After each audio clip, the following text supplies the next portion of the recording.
Hello student, today we will discuss about the primitive data types. In the last lecture we have learned about the different types of data types. So let us start. Data types in Java. हमने last जो video lectures बना था उसमें हमने data types की बात की थी, इस ट्री स्ट्रक्चर की बात की थी, इसके अलग अलग टाइप्स की बात की थी। आज हमें प्रिमिटिव डेटा टाइप्स के बारे में पढ़ना है, उनकी साइज़ और उनकी रेंज के बारे में पढ़ना है। तो अपन देखते हैं कि किस टाइप से हम लोग प्रिमिटिव डेटा टाइप्स की रेंज को डिफाइन कर पाते हैं, या उसके अंदर हम लोग उसको एक्चुअल में हमें इस वैल्यू को याद रखना होगा, क्योंकि आप जब इस वैल्यू को याद रखते हैं तो इसके ऊपर वाइवा के क्वेश्चन के आंसर आप लोग दे पाएंगे, या जो ऑब्जेक्टिव टाइप के क्वेश्चन एग्जाम में मिलते हैं उसके आप आंसर दे पाएंगे। तो सबसे पहला होता है बाइट, क्योंकि कल हमने जो पढ़े थे अलग अलग ट्री स्ट्रक्चर में, उसमें बाइट था, शॉर्ट था, इंटीजर था, लॉन्ग था, फिर फ्लोट, डबल, कैरेक्टर।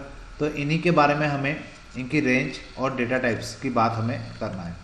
तो देखिए बाइट की जो साइज़ होती है वो 1 बाइट की होती है, ये आपको याद रखना है।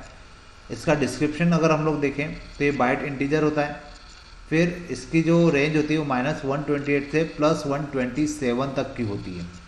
नेक्स्ट वन की बात करें तो शॉर्ट, इसकी साइज़ 2 बाइट होती है, ये शॉर्ट इंटीजर होता है, इसमें आप छोटी वैल्यू इंटीजर में सेव कर सकते हैं। इसकी जो रेंज होती है वो -32768 से +32767 तक होती है।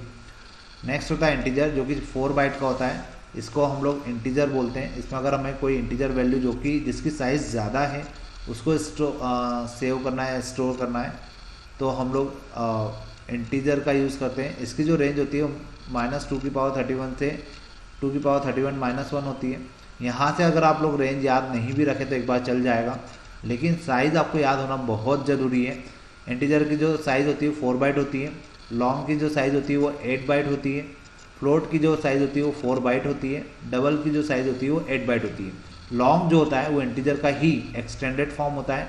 अगर आप इंटीजर वैल्यू जो कि काफ़ी बड़ी है उसको स्टोर करना चाहते हैं, सेव करना चाहते हैं, तो आपको लॉन्ग डेटा टाइप यूज़ करना चाहिए। लेकिन अगर आप कोई फ्रैक्शनल वैल्यू सेव करना चाहते हैं तो आपको फ्लोट यूज़ करना होगा, जो कि 4 बाइट का होगा। लेकिन अगर आपको फ्लोट या डेसिमल वैल्यू में ही बड़ी वैल्यू को सेव करना है तो आपको डबल डेटा टाइप यूज़ करना चाहिए, जिसके थ्रू आप लोग डेसिमल में भी बड़ी वैल्यू को सेव कर पाएंगे। अगर आप कोई कैरेक्टर स्टोर करना चाहते हैं, सेव करना चाहते हैं, तो उसकी साइज़ 2 बाइट होती है और बुलियन की साइज़ 1 बाइट होती है।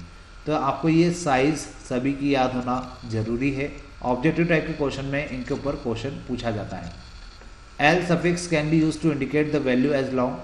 एल एज अ सफिक्स हम लोग किसी भी वैल्यू के साथ अगर लिखते हैं तो इसका मतलब है कि वो लॉन्ग डेटा टाइप का है। By default Java assume fractional value as double. F and D suffix can be used with the number to indicate float and double values respectively. By default जावा जो होता है वो किसी भी फ्रैक्शनल वैल्यू को double मांगकर काम करता है, लेकिन अगर आप उसको फ्लोट शो करना चाहते हैं या डबल ही शो करना चाहते हैं तो आप उसमें एज अ सफिक्स F या D लिख सकते हैं।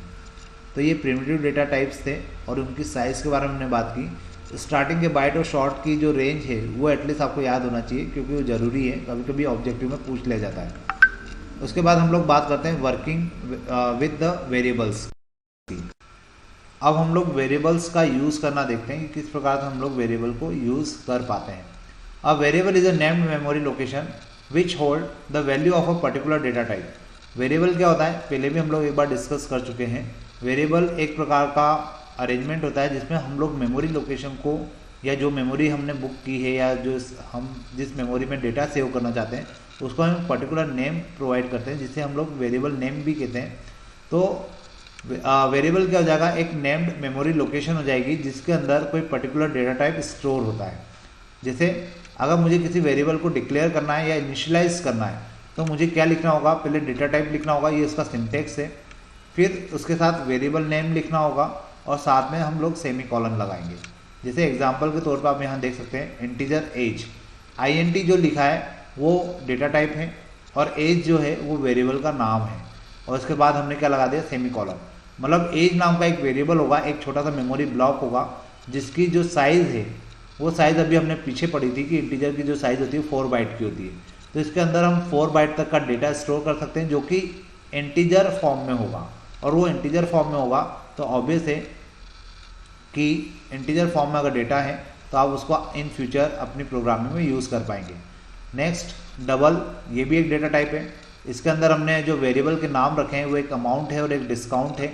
अमाउंट और डिस्काउंट दो वेरिएबल के नाम हो गए, या मैं यूँ कहूँ कि मेमोरी के अंदर दो लोकेशन बुक हो गई या फिक्स हो गई जिनके नाम अमाउंट और डिस्काउंट है। और उसके अंदर किस टाइप का डेटा सेव होगा, पॉइंट वाला, जो कि काफ़ी बड़ा होगा, जिसकी जो साइज़ होगी वो 8 बाइट की होगी। फिर डबल नाम से मैंने एक और डेटा टाइप रखा और यहाँ पे एक वेरिएबल और डिज़ाइन किया जिसका नाम प्राइस है। और प्राइस में वैल्यू भी मैंने यहाँ पे इनिशियलाइज कर दी।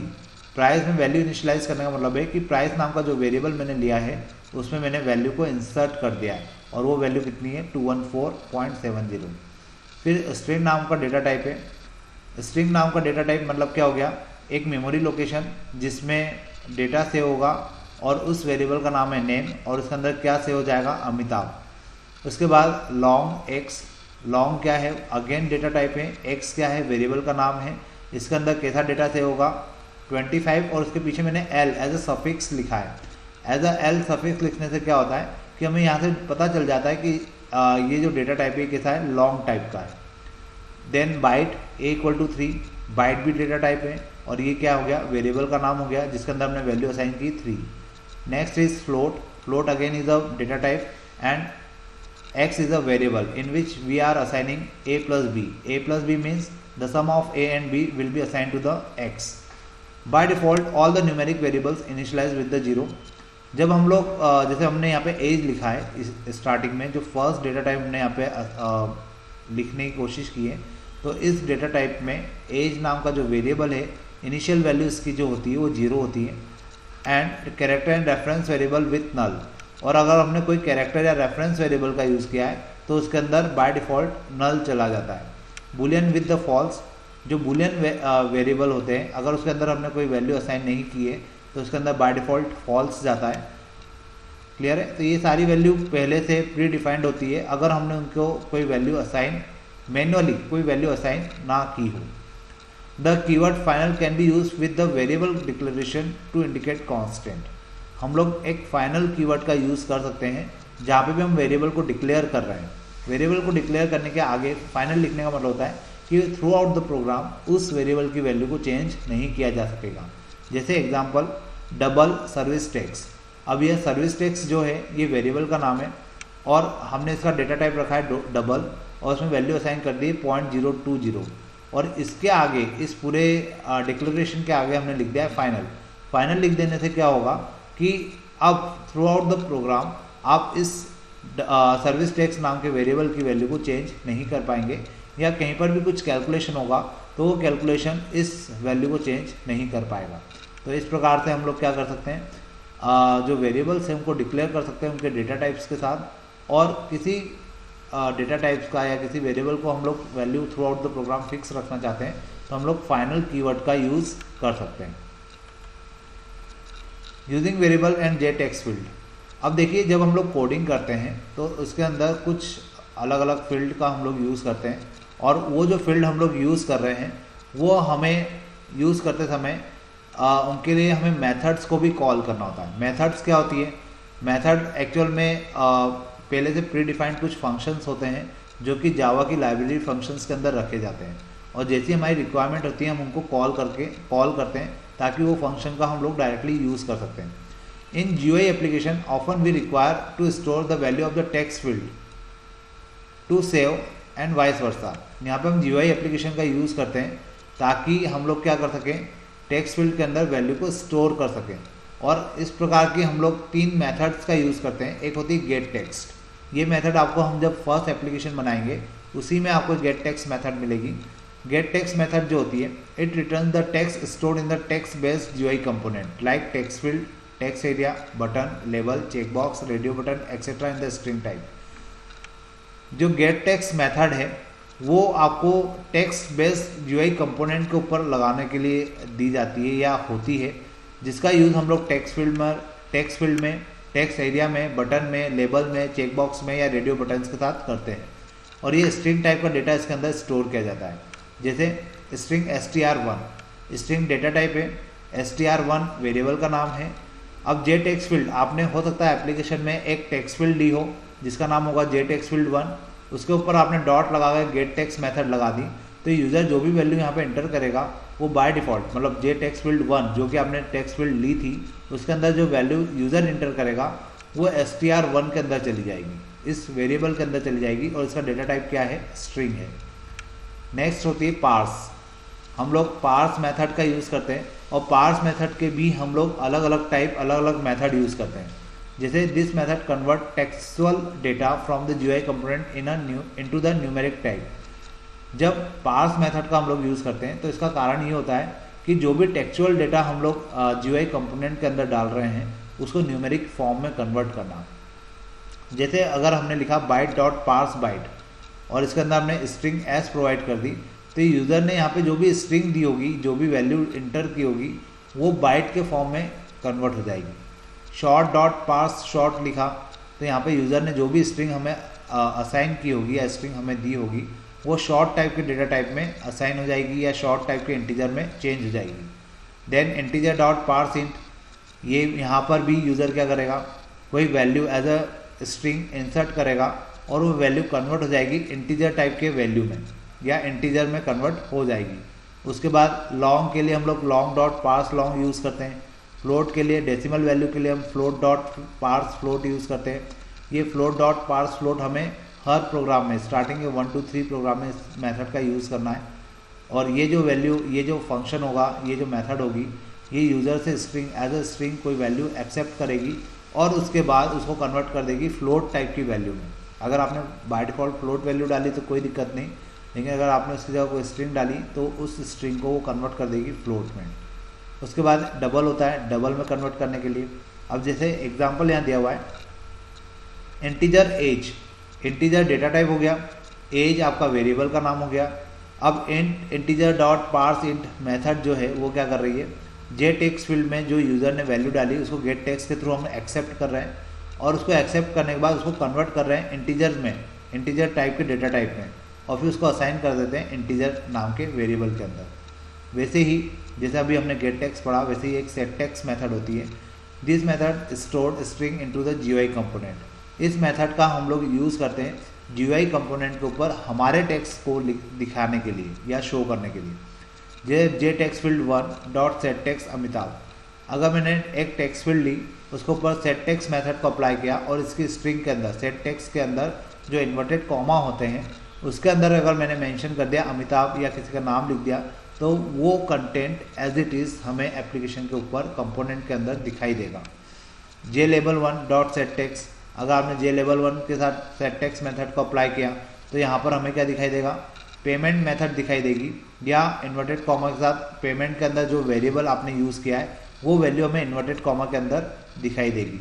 तो इस प्रकार से हम लोग गेट टेक्स्ट मेथड का, पार्स मेथड का या सेट टेक्स्ट मेथड का यूज़ करते हैं। और इन तीन जो कोडिंग है या ये 3 मेथड है, ये आपको करीब करीब हर प्रोग्राम में इनको यूज़ करना पड़ेगा। तो ये बहुत इंपॉर्टेंट वेरिएबल्स होते हैं या टेक्स्ट फील्ड के ऊपर लगाए जाने वाले मेथड्स होती है जिनको आपको अच्छे से याद करना है। इसके बाद हम लोग बात करते हैं ऑपरेटर्स की। ऑपरेटर्स क्या होते हैं? द ऑपरेटर्स आर सिम्बॉल्स और word when perform specified operation on it's operands. Operators क्या होते हैं? ये कुछ सिम्बॉल्स होते हैं, कुछ वर्ड्स होते हैं जिनका यूज़ हम लोग करते हैं ऑपरेंड्स के ऊपर, ताकि उनके ऊपर हम लोग कुछ ऑपरेशन परफॉर्म कर सकें। ऑपरेटर्स जो होते हैं वो 3 टाइप के होते हैं, यूनरी, बाइनरी और टर्नरी। तो यूनरी या बाइनरी या टर्नरी की अगर हम लोग बात कर रहे हैं तो ये डिपेंड करता है कि हमारे पास ऑपरेंड्स कितने हैं। अगर हमारे पास एक ही ऑपरेंड है और उसके ऊपर हम लोग ऑपरेटर अप्लाई कर रहे हैं तो वो यूनरी टाइप का होगा। अगर हमारे पास 2 ऑपरेंड्स है और उसके बीच में हम ऑपरेशन परफॉर्म कर रहे हैं तो वो बाइनरी ऑपरेटर या वो बाइनरी ऑपरेटर होगा। और अगर हमारे पास 3 ऑपरेटर है, 3 ऑपरेंड्स है और उसके ऊपर हम लोग ऑपरेशन परफॉर्म कर रहे हैं तो टर्नरी ऑपरेशन होगा। अब जावा की अगर हम लोग बात करें तो जावा हमें अलग अलग टाइप के ऑपरेटर्स प्रोवाइड करता है। फर्स्ट होता है अर्थमेटिक ऑपरेटर, सेकंड होता है इंक्रीमेंट डिक्रीमेंट ऑपरेटर, फिर होता है रिलेशनल या comparison operator, then logical operator, next one is assignment operator and last one is other operator. तो ये सारे ऑपरेटर्स आपको याद होना चाहिए क्योंकि ऑपरेटर भी अपने आप में एक कंप्लीट क्वेश्चन होता है। जैसे डेटा टाइप्स के लिए मैंने कहा था कि डेटा टाइप्स अपने आप में एक क्वेश्चन होता है, वैसे ही ऑपरेटर्स भी क्या होता है, अपने आप में एक कंप्लीट क्वेश्चन होता है जो कि 4 मार्क्स का या 5 मार्क्स का एग्जाम में पूछा जाता है। सबसे पहले हम लोग बात करते हैं अर्थमेटिक ऑपरेटर्स की। तो अर्थमेटिक ऑपरेटर्स मतलब ऐसे ऑपरेटर्स जो बेसिक ऑपरेशंस का यूज़ करके बनाए जाते हैं, जैसे प्लस माइनस मल्टीप्लाई या डिवाइड। तो जब हम लोग प्लस माइनस मल्टीप्लाई डिवाइड ऐसे ऑपरेटर्स का यूज़ करते हैं ताकि हम लोग दो नंबर्स को आपस में प्लस कर सकें, माइनस कर सकें, या उनके बीच में मल्टीप्लिकेशन या डिवाइड का ऑपरेशन परफॉर्म कर सकें, वो सारे ऑपरेटर्स अर्थमेटिक ऑपरेटर्स कहलाते हैं। अब जैसे प्लस यूनरी प्लस की बात करें तो इंटीजर नाम का हमने एक डेटा टाइप लिया जिसमें एक वेरिएबल है और उसमें असाइन कर दिया +25। तो ए के अंदर कौन सी वैल्यू असाइन हो जाएगी? +25, मतलब ए की जो वैल्यू होगी वो +25 होगी। माइनस का अगर हम लोग यूज़ कर रहे हैं तो वो यूनरी माइनस कहलाएगा, और ए के अंदर हम लोग क्या असाइन कर रहे हैं? -25। वैसे अगर प्लस की बात करें, ये एडिशन ऑपरेशन होगा और ये दो वैल्यू को ऐड करेगा। अगर मैंने यहाँ पे लिखा a + b assigning to the integer x, मतलब यहाँ पे इंटीजर एक x वेरिएबल है जिसका डेटा टाइप इंटीजर है और उसके अंदर कौन सी वैल्यू सेव हो रही है? a + b, मतलब a के अंदर और b के अंदर जो वैल्यू है उनका समेशन किसके अंदर आ जाएगा? x के अंदर। वैसे ही सब्सट्रैक्शन ऑपरेशन होता है। सब्सट्रैक्शन ऑपरेशन होता है दो वैल्यू को सब्सट्रैक्ट करने के लिए। तो जैसा अभी हमने ऊपर ऑपरेशन देखा प्लस का, वैसे ही यहाँ पर क्या होगा? माइनस ऑपरेशन परफॉर्म होगा। उसके बाद होता है मल्टीप्लिकेशन। मल्टीप्लिकेशन में क्या किया जाता है? दो वैल्यूज़ को मल्टीप्लाई किया जाता है।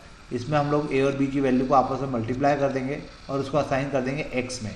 x क्या होगा? यहाँ पे वेरिएबल होगा जिसका डेटा टाइप इंटीजर है। डिवीज़न, यहाँ पे फर्स्ट ऑपरेंड जो होगा वो डिवाइड होगा सेकंड ऑपरेंड से और जो वैल्यू असाइन होगी वो x में होगी। अब चूंकि यहाँ पर x जो है वो इंटीजर टाइप का है, तो अगर आपने a को b से डिवाइड किया तो केवल इंटीजर पार्ट जो होता है, जो कोशेंट होता है, वो केवल x में जाकर सेव होता है, पॉइंट वाली वैल्यू सेव नहीं हो पाती। इसके बाद मॉडुलस ऑपरेटर होता है। यहाँ पे परसेंटेज का साइन यूज़ किया जाता है। ये जो परसेंटेज का साइन है इसको मॉडुलस या रिमाइंडर निकालने के लिए यूज़ किया जाता है प्रोग्रामिंग के अंदर, लेकिन हम लोग जनरल वे में इसको परसेंटेज का साइन मानते हैं और जब हम लोग प्रोग्रामिंग में इसको यूज़ करते हैं तो इसका यूज़ रिमाइंडर निकालने में किया जाता है। अगर जैसे दो नंबर को हमने डिवाइड किया तो दो नंबर को डिवाइड करने के बाद अगर रिमाइंडर में कुछ बच रहा है तो उस वैल्यू को काउंट हम लोग इस परसेंटेज के साइन के साथ कर पाते हैं, जो कि मॉडुलस के नाम से जाना जाता है। तो देखिए a को अगर हमने b से डिवाइड किया तो इनका जो रिमाइंडर आएगा उसको अगर मुझे सेव करना है तो वो x में जाके सेव होगा और उसका डेटा टाइप क्या हो जाएगा? इंटीजर। अब एक होता है कॉन्केट और स्ट्रिंग एडिशन। दो स्ट्रिंग को अगर आपको ऐड करना है तो आपको दो स्ट्रिंग को ऐड करने के लिए पहले दो स्ट्रिंग लिखना पड़ेगा, बीच में प्लस का साइन लगाना पड़ेगा। तो दो स्ट्रिंग लिखने से क्या होगा? दोनों स्ट्रिंग आपस में ऐड होकर आपको ABCD पूरा एक एज ए स्ट्रिंग मिलेगा। अगर आपने 25 और +12 लिखा तो यहाँ पर 25 और +12 स्ट्रिंग के फॉर्म में लिखा है, इसलिए 25 और 12 प्लस होगा 37 नहीं मिलेगा, यहाँ पर हमें 2512 मिलेगा। फिर इन्वर्टेड कॉमा आपने प्लस ब्लैंक छोड़ दिया, उसके आगे +5 लिखा तो ये +5 वैल्यू हमें इन्वर्टेड कॉमा के अंदर मिलेगी। फिर इन्वर्टेड कॉमा आपने ब्लैंक छोड़ दिया +5 प्लस फिर इन्वर्टेड कॉमा में XYZ लिखा तो ये 5 इस ब्लैंक प्लेस पे आ जाएगा और हमें 5XYZ मिलेगा। तो इस प्रकार से हम लोग अर्थमेटिक ऑपरेटर्स का यूज़ करते हैं और इन ऑपरेटर्स का यूज़ जब हम लोग करते हैं तो ये ऑपरेटर्स हमें अर्थमेटिक ऑपरेशंस करने में हेल्प करते हैं। इन ऑपरेटर्स का यूज़ हम लोग जनरली कोडिंग में करते हैं। इनके मीनिंग और हो सकता है कि जो हम जनरल वे में एडिशन, मल्टीप्लिकेशन या दूसरे ऑपरेशन परफॉर्म करते हैं, कहीं कहीं छोटा सा डिफरेंस आपको देखने को मिलेगा। लेकिन जैसे परसेंटेज का साइन, जैसे मैं आपको जो अभी बोल रहा था, अगर आप लोग एग्जाम्पल के तौर पे देखें तो परसेंटेज का साइन परसेंट निकालने के लिए किया जाता है या परसेंटेज बेस्ड क्वेश्चन करने में किया जाता है जनरल वे में। लेकिन जब हम लोग कोडिंग के अंदर इसको यूज़ करते हैं तो परसेंटेज का जो साइन है वो as a modulus operator use होता है और इसके थ्रू हम लोग रिमाइंडर निकालते हैं। तो इसी कारण से मैंने आपको कहा कि यहाँ पे plus minus multiply divide basic operation वही परफॉर्म करेंगे जो हमें बचपन से सिखाए गए हैं, लेकिन कहीं कहीं पर कुछ ऑपरेटर्स ऐसे भी होंगे जो काम तो प्लस का करेंगे या ऑपरेटर्स तो हमें जो सिखाया गया वो तो करेंगे ही करेंगे, कुछ एडिशनल ऑपरेशन भी परफॉर्म करेंगे। जैसे ये प्लस का साइन, जो लास्ट ऑप्शन है, ऊपर जो प्लस का साइन है वो दो नंबर को ऐड कर रहा है, लेकिन जो नीचे वाला प्लस का साइन है वो दो स्ट्रिंग को भी आपस में जोड़ने का काम कर रहा है। तो यहाँ पे स्ट्रिंग को जोड़ने का काम भी अगर हमें करना है तो प्लस ऑपरेटर के थ्रू ही करना होता है और ये जो ऑपरेटर है ये अर्थमेटिक ऑपरेटर्स कहलाते हैं। तो इस प्रकार से हमने ऑपरेटर्स में सबसे पहला टाइप जो था, हम ऑपरेटर्स की बात कर रहे थे, उसमें सबसे पहला जो टाइप था अर्थमेटिक ऑपरेटर्स, वो हमने देखा। अब जब नेक्स्ट हमारा वीडियो लेक्चर्स बनेगा उसमें हम लोग इंक्रीमेंट डिक्रीमेंट ऑपरेटर्स की बात करेंगे, रिलेशनल ऑपरेटर्स की बात करेंगे लॉजिकल ऑपरेटर्स की बात करेंगे, असाइनमेंट ऑपरेटर्स की बात करेंगे और अदर ऑपरेटर्स की बात करेंगे। तो इसके बाद ये टॉपिक एक्चुअल में मैंने पहले भी कहा था कि बहुत इंपॉर्टेंट है, एग्ज़ाम में पूछा जाता है, इसके ऊपर क्वेश्चन आता है। इवन कभी पूरा कंप्लीट क्वेश्चन ना भी आए तो आपको इनके पर्टिकुलर ऑपरेटर्स के बारे में पूछा जाता है, जिसमें से इंक्रीमेंट और डिक्रीमेंट हो सकता है या रिलेशनल ऑपरेटर हो सकता है।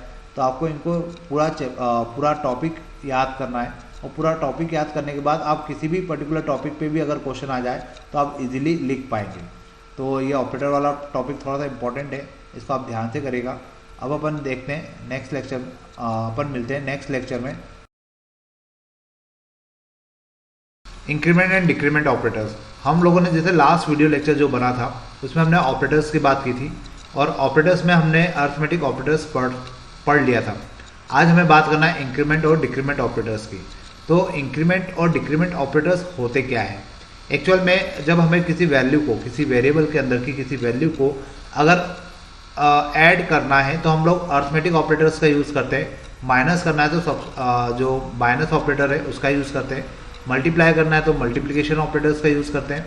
लेकिन अगर हमें किसी वेरिएबल की वैल्यू को अगर केवल 1 से या किसी पर्टिकुलर नंबर से आगे बढ़ाना है, जनरली तो हम लोग 1 से ही बढ़ाते हैं, या किसी वैल्यू को 1 से माइनस करना है, कम करना है, तो उस कंडीशन में हम लोग एडिशन ऑपरेटर का यूज़ ना करते हुए इंक्रीमेंट और डिक्रीमेंट ऑपरेटर्स का यूज़ करते हैं। Java support plus plus and minus minus operator which add और subtract one from its operand, that is, मतलब यहाँ पे एक्चुअल में क्या हो रहा है कि जावा हमें एक नया ऑपरेटर प्रोवाइड करता है, जिस ऑपरेटर्स के थ्रू हम लोग क्या कर सकते हैं, किसी वेरिएबल के अंदर की वैल्यू को या किसी ऑपरेंड के अंदर की वैल्यू को हम लोग 1 से प्लस कर सकते हैं और 1 से माइनस कर सकते हैं। For example a equal to a plus 1, अगर हमने लिखा कहीं पर a equal to a plus 1, तो इसका मतलब हुआ कि a एक वेरिएबल है जिसमें हमने +1 किया और वो वैल्यू असाइन कर दी वापस से a में। मतलब अगर a में इनिशियली 24 था तो उसमें +1 होकर 25 हो जाएगा और 25 असाइन हो जाएगा इस a के अंदर। मतलब a की वैल्यू कितनी हो गई? 25। तो या तो आप इसको एडिशन ऑपरेटर का यूज़ करते हुए इस प्रकार से मेंशन कर सकते हैं, या आप चाहें तो प्लस प्लस a लिख देंगे तो बाय डिफ़ॉल्ट a की वैल्यू जो कि 24 थी अपने आप वो 25 हो जाएगी। या आप लोग a प्लस प्लस का यूज़ कर सकते हैं। अब कब आगे प्लस प्लस लगाना है, कब पीछे प्लस प्लस लगाना है, ये अपन बाद में बात करेंगे। लेकिन फिलहाल a+1 का जो मीनिंग है वो प्लस प्लस है या a++ दोनों तरीके से मेंशन किया जा सकता है।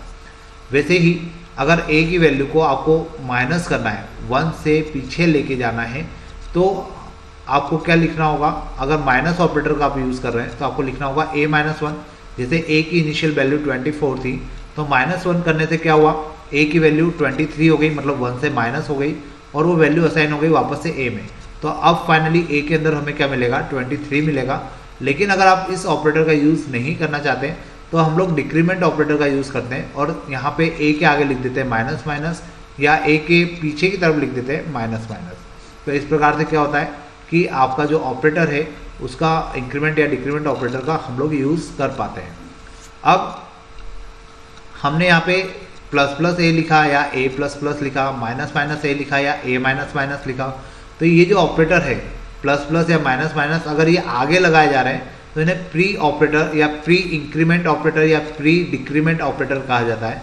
लेकिन अगर यही सिंबल पीछे की तरफ लगाए जा रहे हैं तो इन्हें पोस्ट इंक्रीमेंट ऑपरेटर या पोस्ट डिक्रीमेंट ऑपरेटर कहा जाता है।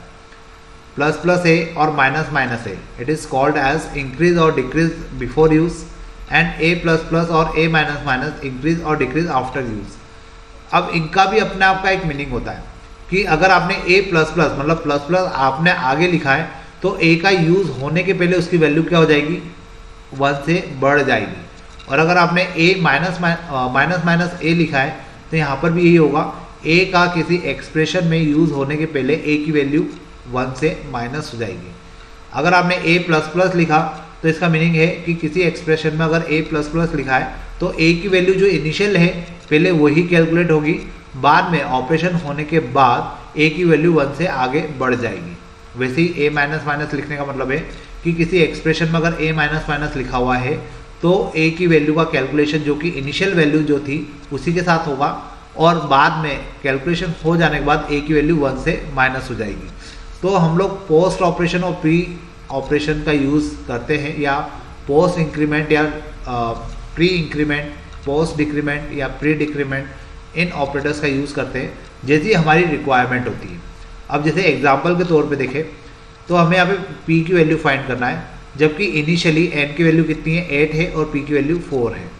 तो अगर मैं यहाँ पे देखूँ तो p equal to p multiply minus minus n, यहाँ पे प्री इंक्रीमेंट है, प्री इंक्रीमेंट है मतलब n की वैल्यू पहले माइनस होगी फिर p के साथ मल्टीप्लाई होगी। तो n की इनिशियल वैल्यू जो है वो 8 है और p की जो इनिशियल वैल्यू है 4 है। तो अब यहाँ पे n का p में मल्टीप्लाई होने के पहले n की वैल्यू को 1 से माइनस करना होगा।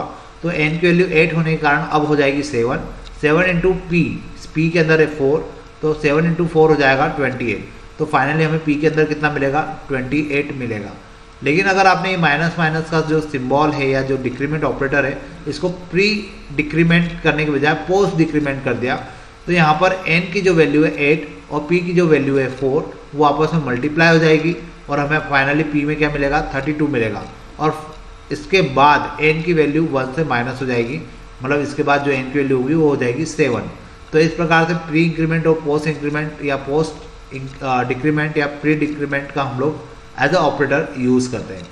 अब जैसे एक और एग्जांपल है plus plus y plus 2y if y equal to 6, y की वैल्यू अगर 6 है तो यहाँ पर प्री इंक्रीमेंट है, मतलब y की वैल्यू कितनी हो जाएगी, यहाँ पे 7 हो जाएगी इसके साथ ऐड होने के पहले, तो यहाँ 7 लिखा है और यहाँ पे y की वैल्यू 6 ही है, सॉरी y की वैल्यू 7 है, तो 7 टू जा कितना हो जाएगा यहाँ पे 14, तो 14 प्लस 7 कितना हो जाएगा 21। तो इस प्रकार से हमें यहाँ पे क्या मिलेगा 21 मिलेगा।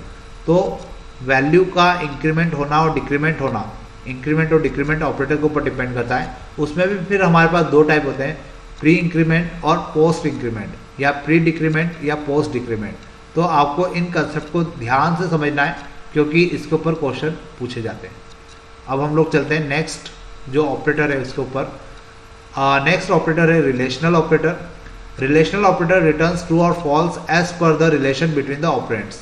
रिलेशनल ऑपरेटर्स जो होता है वो हमें ट्रू या फॉल्स एज अ आउटपुट में प्रोवाइड करता है जैसा कि ऑपरेंड्स के ऊपर रिलेशन अप्लाई किया जाता है। जैसे हमारे पास टोटल जैसे मैं आपको एग्जांपल दे रहा था कि मान लीजिए मेरे पास 2 और 3 है, दो अलग अलग वेरिएबल के अंदर, और उनके बीच में मैंने लेस देन ग्रेटर देन का साइन या जो सिंबल है वो अप्लाई किया है। अगर 2 लेस देन 3 अगर मैं बोलता हूँ तो ये कंडीशन ट्रू होगी क्योंकि 2 ऑब्वियस है कि 3 से छोटा होता है। तो यहाँ पर रिलेशनल ऑपरेटर क्या करते हैं, दो ऑपरेंड्स के बीच में कंपैरिजन का काम करते हैं, और जब कंपैरिजन हो जाता है और कंपैरिजन अगर सही है तो वो ट्रू होता है, और अगर वो फॉल्स है तो उसे फॉल्स कंडीशन के साथ लिखा जाता है। और जो जावा है वो हमें 6 रिलेशनल ऑपरेटर्स प्रोवाइड करता है, जिसमें फर्स्ट होता है लेस देन, फिर लेस देन इक्वल टू, फिर ग्रेटर देन इक्वल टू, फिर इक्वल टू के लिए हमें 2 इक्वल के साइन लगाने होते हैं, फिर नॉट इक्वल टू। क्लियर है? तो ये ऑपरेटर्स का हम लोग यूज़ करते हैं, इन्हें रिलेशनल ऑपरेटर कहा जाता है। और रिलेशनल ऑपरेटर हमें ये बताते हैं कि दो वैल्यू के बीच में कंपैरिजन क्या है, या अगर हमें कंपेयर करना है तो हम लोग रिलेशनल ऑपरेटर्स का यूज़ कर सकते हैं। अब एग्जांपल के तौर पे देखिए, रिलेशनल ऑपरेटर्स जो होते हैं वो लेफ़्ट टू राइट की तरफ मूव करते हैं। तो 3 इज़ ग्रेटर देन और इक्वल टू 3, तो ये कंडीशन ट्रू है, तो ऑब्वियस है कि हमें आउटपुट में क्या मिलेगा true. 3 is not equal to 3, ये कंडीशन फॉल्स है। फिर a equal to b, if a and b have the same value, अगर a और b की वैल्यू सेम है तो a इक्वल टू b लिखा जाएगा तो हमें ट्रू मिलेगा।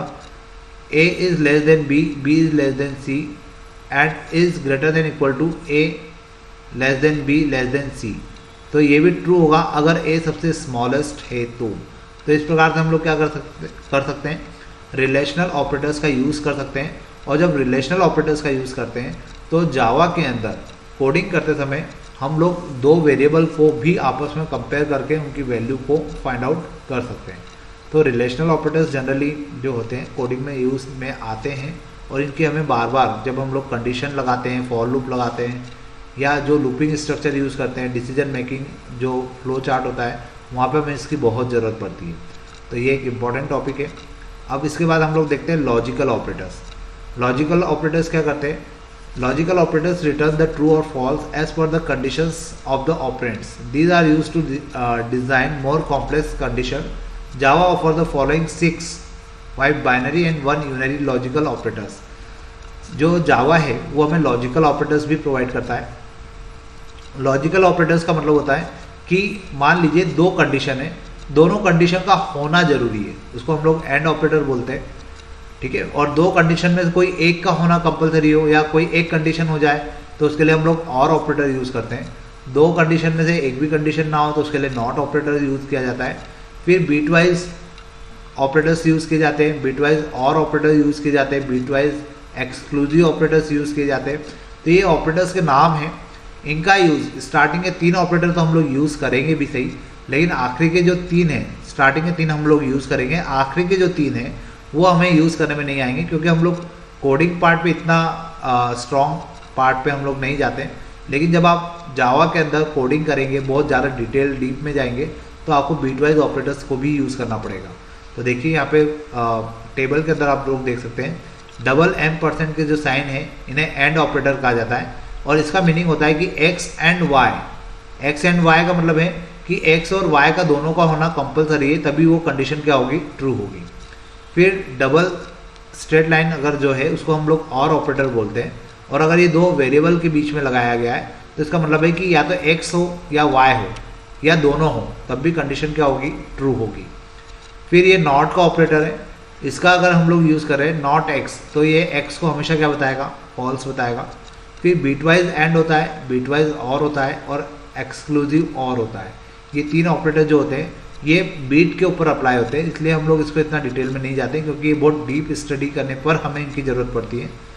अब x बीटवाइज y, तो इसको पढ़ा जाएगा कि x and y both are true.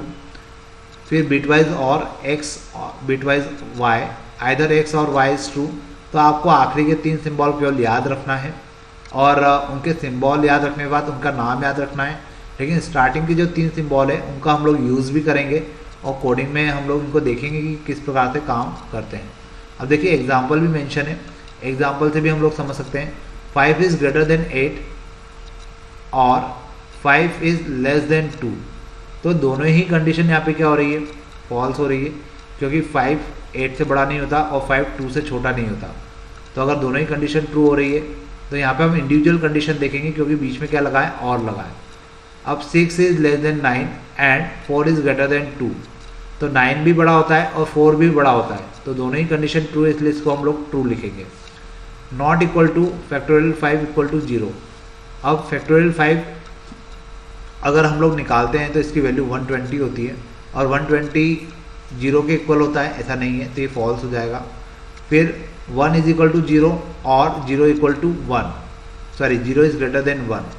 1 0 के बड़ा 1 0 के इक्वल होता है, या 0 1 से बड़ा होता है, तो दोनों ही कंडीशन फॉल्स है, इसलिए यहाँ फॉल्स आ जाएगा। 6 equal to 3 and 4 equal to 4, ये दोनों ही कंडीशन फॉल्स है, इसलिए यहाँ पे फॉल्स आ जाएगा।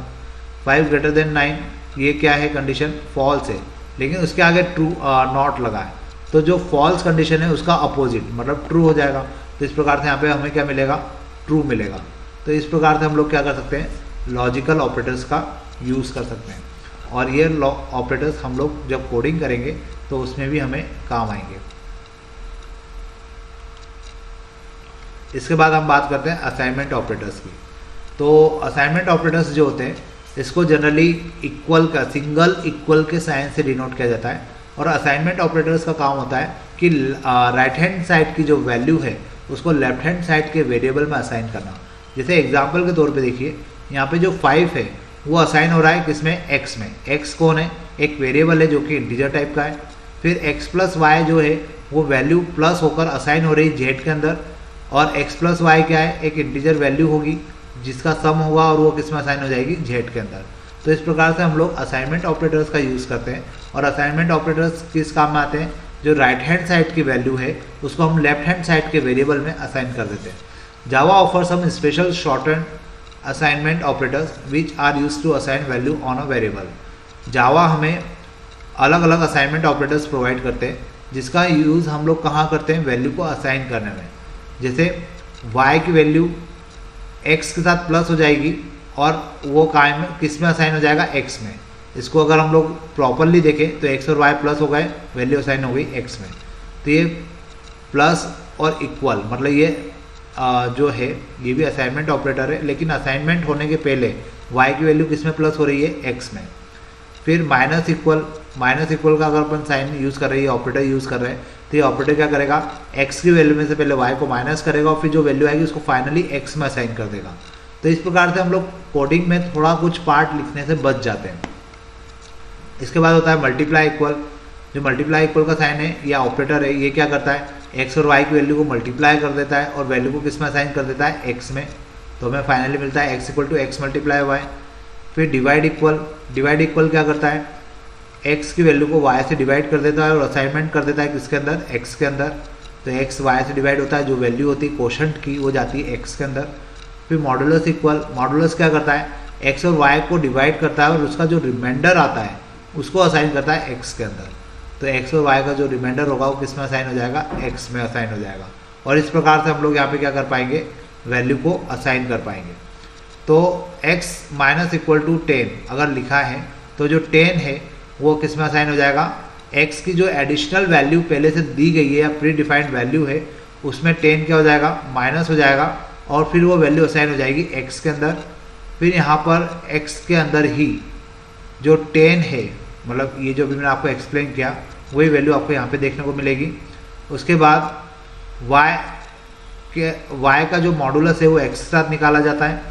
मतलब यहाँ पे क्या होगा, x को हम लोग डिवाइड करेंगे y से और y से डिवाइड करने के बाद उसके जो मॉडुलस वैल्यू आएगी वो वैल्यू x के अंदर असाइन हो जाएगी। तो इस प्रकार से हम लोग क्या कर सकते हैं, इन ऑपरेटर्स का यूज़ कर सकते हैं। ये ऑपरेटर्स कहलाते हैं असाइनमेंट ऑपरेटर्स। और जब इन ऑपरेटर्स का यूज़ करते हैं तो हमारा कोडिंग पार्ट जो होता है वो काफ़ी ईजी हो जाता है। और अब इसके बाद हम लोग देखते हैं other operators. In other operators का यूज़ हम लोग डायरेक्ट कोडिंग के समय पढ़ेंगे, तो फिलहाल अपन अभी इसको स्किप करते हैं क्योंकि ये ऑपरेटर्स जब हम लोग कोडिंग करते हैं तब इजीली समझे जा सकते हैं। इसको फिलहाल यहाँ पर मैं अगर आपको एक्सप्लेन करूँगा तो ये चीज़ आप इतना इजीली इसको एक्सेप्ट नहीं कर पाएंगे। तो अपन अभी इस पार्ट को स्किप करके आगे की तरफ चलते हैं।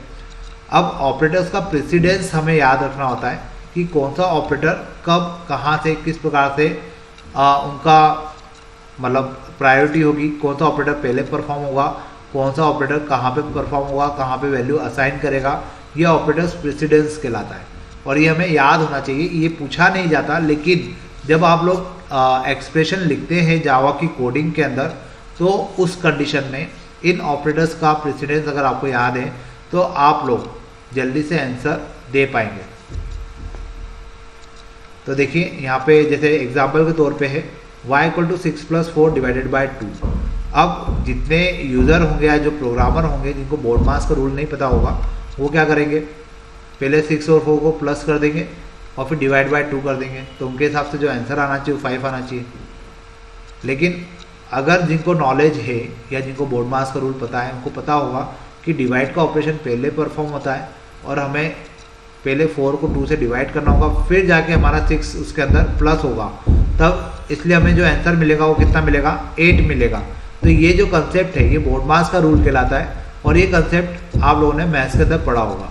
वैसा ही कंसेप्ट हम लोग जावा के अंदर यूज़ करते हैं और यहाँ पे ये कहलाता है ऑपरेटर्स प्रेसिडेंस। अब ऑपरेटर प्रेसिडेंस की बात करें तो यहाँ पे देखिए डॉट, स्क्वायर ब्रैकेट और पैरेंथेसिस। अब parenthesis use to make a group, square bracket use for array and is use to access member of object. ये लेफ्ट टू राइट हमेशा रीड होता है। लेफ्ट टू राइट मतलब लेफ्ट हैंड साइड से compiler इनको read करना start करेगा और राइट साइड की तरफ जाएगा। फिर प्लस प्लस, माइनस माइनस और नॉट, इंक्रीमेंट डिक्रीमेंट ऑपरेटर कहा जाता है। फिर एक नॉट ऑपरेटर है, ये हमेशा रिटर्न ट्रू और फॉल्स हमें देगा और जब ये रिटर्न ट्रू और फॉल्स देगा तो इसको हमेशा राइट से लेफ्ट की तरफ रीड किया जाएगा। आपको ये टाइप्स मैं केवल पढ़ के बता रहा हूँ, ये आपसे एग्जाम में नहीं पूछे जाते, लेकिन आपको कोडिंग करते समय इनके जो प्रेसिडेंस है वो पता होना चाहिए कि कौन सा ऑपरेटर किस साइड से रीड होता है, क्योंकि कंपाइलर कौन सा ऑपरेटर को कहाँ से रीड कर रहा है। अगर आपको ये पता है तो आपके कोडिंग का जो एक्सप्रेशन है वो एक्सप्रेशन हमेशा आपको सही आउटपुट देगा।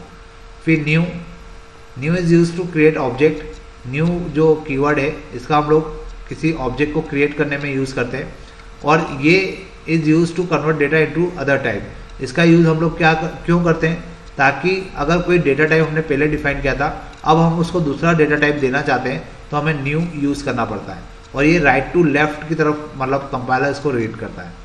फिर मल्टीप्लाई, डिवाइड और मॉडुलस, ये जो ऑपरेशन है ये operation left to right read होते हैं। फिर प्लस माइनस, एडिशन और सब्सट्रैक्शन इसे कहा जाता है, ये राइट टू लेफ्ट की तरफ रीड होते हैं। फिर greater than equal to, less than equal to, ये रिलेशनल ऑपरेटर हैं, ये भी लेफ्ट टू राइट रीड होते हैं। फिर equal to, not equal to, ये दोनों ऑपरेटर भी लेफ्ट टू राइट रीड होते हैं। फिर bitwise and, bitwise और एक्सक्लूसिव और, ये जो ऑपरेटर है जो अभी हमने पढ़े थे लॉजिकल ऑपरेटर्स के अंदर, ये लेफ्ट टू राइट रीड होते हैं। फिर एंड, नॉर और ये दोनों operator left to right read होते हैं। और फिर ये स्पेशल ये जो होता है कंडीशनल ऑपरेटर होता है, ये राइट टू लेफ्ट रीड होता है, तो ये अभी हमने नहीं पढ़ा है। लेकिन इसके बाद जो होते हैं असाइनमेंट ऑपरेटर, ये हमेशा राइट टू लेफ्ट रीड होते हैं। तो आपको हमेशा ध्यान रखना है ऑपरेटर्स का प्रेसिडेंस क्या है, या ये किस साइड से कंपाइलर द्वारा रीड किए जाएंगे और किस डायरेक्शन में रीड किए जाएंगे।